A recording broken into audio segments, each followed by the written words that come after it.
Assalamualaikum warahmatullahi wabarakatuh. Alhamdulillahilladzi qad akhraja nata'ijal fikri al-arbabil hijja.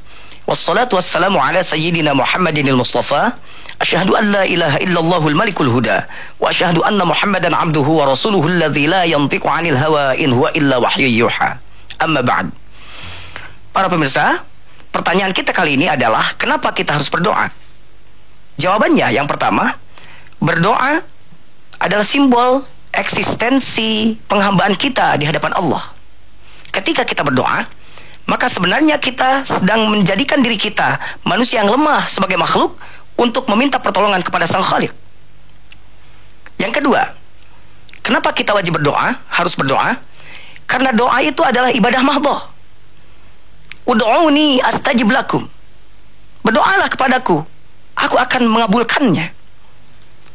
Ketika kita tidak berdoa, maka Allah menyebut kita orang sombong. Alladzina yastakbiruna. Orang-orang yang sombong. An ibadati, yang ibadahnya sombong, tidak mau berdoa padaku. Orang seperti itu akan dimasukkan jahannam madakhirin, masuk ke dalam neraka jahannam. Jadi yang kedua, kenapa kita harus berdoa? Karena berdoa itu merupakan ibadah mahdhah. Ud'uni, kalimatnya kalimat amar. Al aslu fil amri lil wujub. Asal sebuah perintah itu adalah menunjukkan pada wajib. Jadi artinya berdoa itu adalah kewajiban. Yang ketiga, kenapa kita harus berdoa? Karena doa merupakan jalan keluar dari persoalan. Dalam sebuah hadis Rasulullah bersabda, apabila engkau mempunyai masalah sebesar apapun atau sekecil apapun, maka memintalah pada Allah, niscaya Allah akan memberikan jalan keluar untukmu. Dan jangan lupa bahwa berdoa itu akan menghantarkan kita kepada kecintaan kita pada Allah. Semakin banyak kita berdoa, berarti semakin banyak pula kita menyebut nama-nama Allah. Dan semakin banyak memuji dan menyebut nama Allah, maka itu akan menghantarkan kecintaan kita kepada Allah. Dalam hal ini, kita harus belajar pada Nabi Ibrahim alaihissalam. Beliau disebut Khalilullah karena kecintaannya kepada Allah. Pada suatu saat Ibrahim muda sedang menggembalakan kambing, datanglah seseorang yang memuji Allah. Subhanadzil mulki wal malakut, subhanadzil izzati wa uzmah.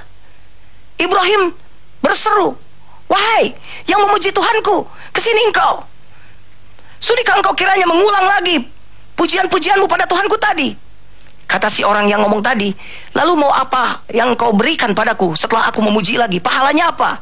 Saya akan berikan sebagian daripada kambing saya untuk Anda. Maka diulang lagi kalimat-kalimat pujian tadi. Ibrahim kemudian mengulang lagi, meminta diulang lagi, sekali lagi. Kata orang itu, kamu memberikan apa lagi padaku? Semua gembalaanku akan aku berikan semua kambingku padamu, asal kau mau mengulangi lagi pujian itu. Maka diulang lagi pujian itu. Setelah itu Ibrahim minta mengulang lagi. Kata orang tersebut, kamu sudah tidak punya gembalaan, sudah tidak punya kambing, sudah diberikan padaku semua. Terus apa yang mau kamu berikan padaku sebagai balasan atas aku memuji Tuhanmu itu?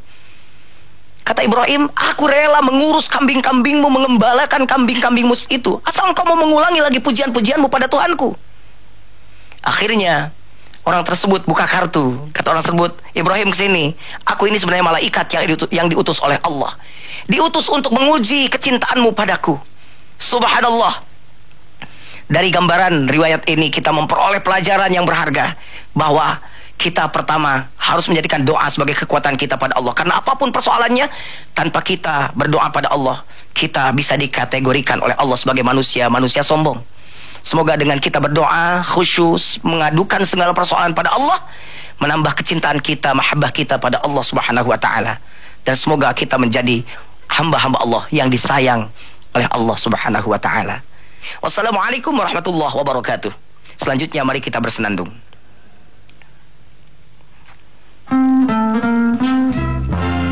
Salatullah salamullah ala taha rasulillah. Salatullah salamullah ala yasin habibillah.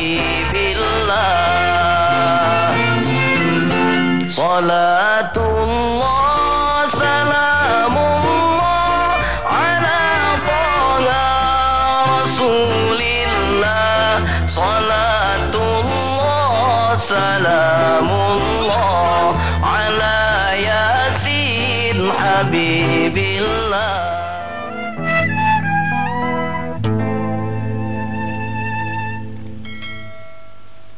Assalamualaikum warahmatullahi wabarakatuh. Alhamdulillahi wa kafa. Wassalatu wassalamu ala Muhammadinil Mustafa wa ala alihi wa sahbihi ahli sidqi wal wafa. Amma ba'd. A'udzu billahi minasyaitonir rajim. Bismillahirrahmanirrahim. La masjidun ussisa 'ala taqwa.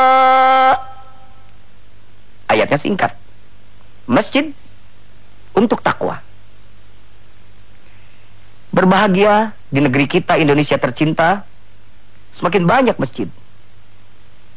Bahkan di setiap kampung orang berlomba-lomba membangun masjid. Lebih bagus, lebih bagus, lebih bagus, lebih cantik, lebih indah, lebih besar. Tapi ada sesuatu yang mengkhawatirkan. Di balik pembangunan masjid-masjid yang megah di negara kita, ternyata animo masyarakat Islam untuk masuk ke masjid masih dipertanyakan. Kenapa terjadi demikian? Ayat tadi harus bisa mengingatkan kita bahwa orang yang dekat dengan masjid sebenarnya dia dekat dengan Allah dan dekat dengan manusia. Kenapa masjid membuat dekat kita dengan Allah dan dengan manusia? Pertama, masjid menjadikan kita dekat dengan Allah karena kita tahu masjid itu Baitullah, rumah Allah. Semua bentuk ibadah terutama salat apabila dilakukan di masjid tentunya mendapat derajat yang berbeda dengan ketika salat dilakukan di rumah. Allah sangat cinta orang-orang yang memakmurkan masjid. Tapi sayang, banyak orang yang enggan masuk masjid meskipun rumahnya dekat dengan masjid. Padahal menurut saya, apa resiko masuk masjid? Tidak ada. Kalau Anda jalan-jalan keluar, punya resiko. Di jalan, tertabrak beca, tertabrak mobil, tertabrak motor, atau kecelakaan apapun. Tapi tidak pernah ada kejadian di masjid tertabrak beduk misalnya. Tapi kenapa orang masuk masjid susah? Bukan terletak pada di mana dan seperti apa masjid, tapi terletak bagaimana orang itu mencintai atau tidak kepada masjid itu. Qaribun minallah, dekat dengan Allah. Yang kedua, masjid itu akan membuat kita dekat dengan manusia. Bayangkan, orang sering berjamaah. Di rumah dia sholat sendirian, paling banter dengan bapaknya, dengan anaknya, dengan istrinya. Tapi di masjid, dengan tetangganya. Sengaja kita datang ke tetangga itu susah, kecuali lebaran. Setahun sekali, atau melalui telepon.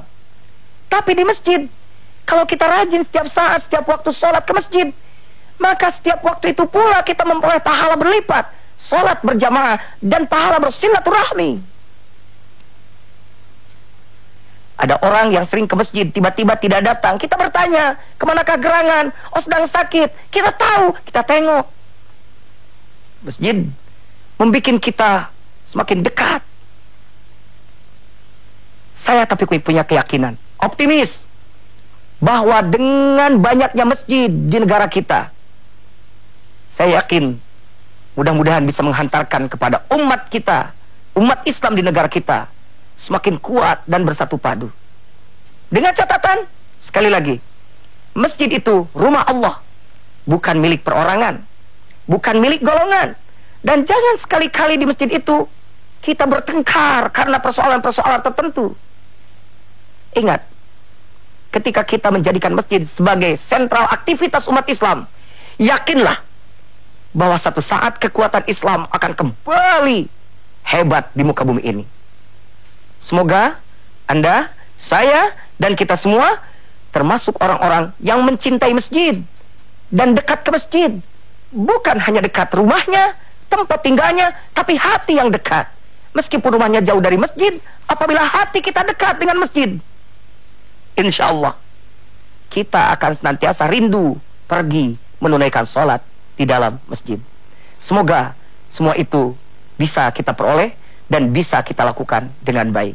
Sekian, jangan lupa, hati adalah cerminan jiwa. Wassalamualaikum warahmatullahi wabarakatuh. Ada satu lagu buat Anda, Masjid. Selamat mendengarkan.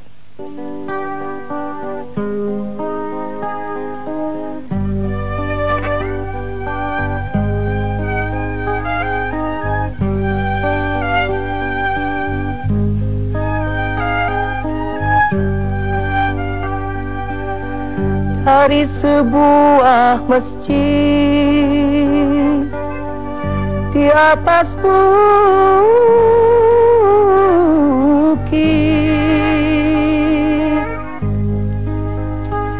terdengar suara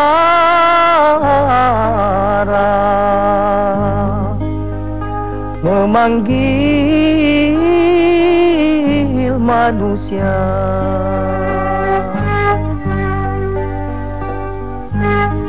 Dari sebuah masjid di atas bukit,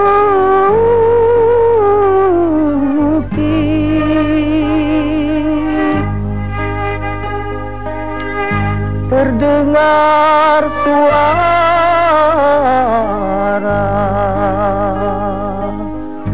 memanggil manusia.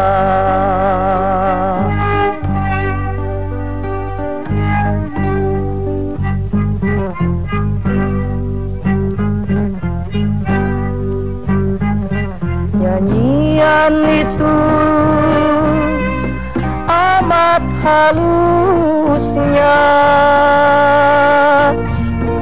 biduan awal